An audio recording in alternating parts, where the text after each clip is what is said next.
Hi friends, welcomes to DK kitchen. இன்னைக்கு நம்ம என்ன பார்க்க போறோம்னா மசால் டீ எப்படி செய்யுதுந்தாங்க பார்க்க போறோம். இது வந்து நார்மலா நம்ம தினமும் வீட்டுல போடுற டீ தான்.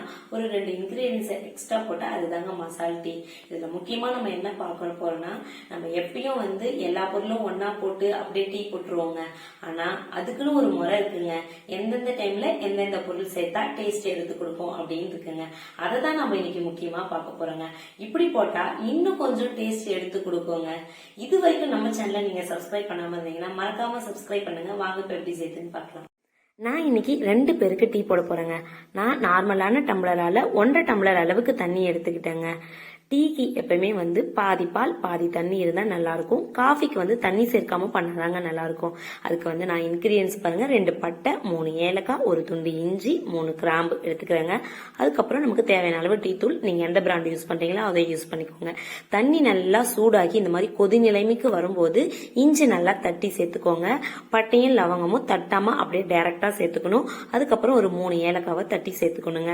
தண்ணி நல்லா கொதிச்சு வரும்போது 1 டீஸ்பூன் வந்து நீங்க எந்த பிராண்ட் டீ தூள் யூஸ் பண்றீங்களோ அதை போட்டுக்கோங்க.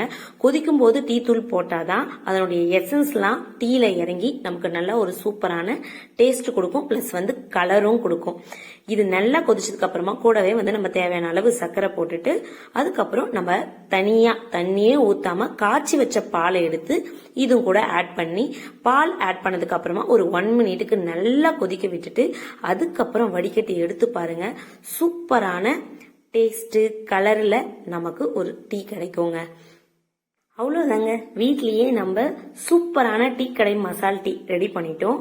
அவ்வளோதானு போயிடாதீங்க. உங்களுக்காக இந்த வீடியோ கடைசி வரைக்கும் பார்த்ததுக்காக ஒரு குட்டி இன்ஃபர்மேஷன் வந்து பின்னாடி ஆட் பண்ணியிருக்கேன். அதையும் மறக்காம பார்த்து தெரிஞ்சுக்கோங்க. பிடிச்சிருந்தா லைக் பண்ணுங்க, ஷேர் பண்ணுங்க, கமெண்ட் பண்ணுங்க. இன்னைக்கு நம்ம என்ன இன்ஃபர்மேஷன் பார்க்க போறோம்னா, பெர்ஃப்ளோரோஆக்டானாயிக் ஆசிட் அப்படின்னு சொல்லிட்டு ஒரு சேர்மம் இருக்குங்க. இதை வச்சு தயாரிக்கப்படுறதா நம்ம வீட்டுல வந்து டெய்லி யூஸ் பண்ற நான்ஸ்டிக் தவா, அதுக்கப்புறம் ஹோட்டல்ல பார்சல் பண்ணி தர அந்த ஒட்டாத சாம்பார்கள்லாம் ஒட்டாத கவர் இருக்கு இல்லைங்களா, அந்த பொருள் இதெல்லாம் இந்த ஆசிட வச்சுதாங்க தயாரிக்கிறாங்க. இந்த ஆசிட்ல வந்து சூடு அதிகமா படும்போது அதுல இருந்து வர வந்து நச்சு புகை உணவுல கலந்து நமக்கு நிறைய கெடுதல் நடக்குதுங்க. ஒரு எக்ஸாம்பிளுக்கு சொல்லனா, ஹார்ட் அட்டாக், இனப்பெருக்க பிரச்சனை, தைராய்டு பிரச்சனை, கல்லீரல், சிறுநீரகம் எல்லாம் நிறைய பிரச்சனை வருதுங்க. அதனால முடிஞ்ச அளவுக்கு நான்ஸ்டிக் தவாவை யூஸ் பண்ணாதீங்க. நார்மல் பாத்திரத்துல சமைச்சு சாப்பிடுங்க.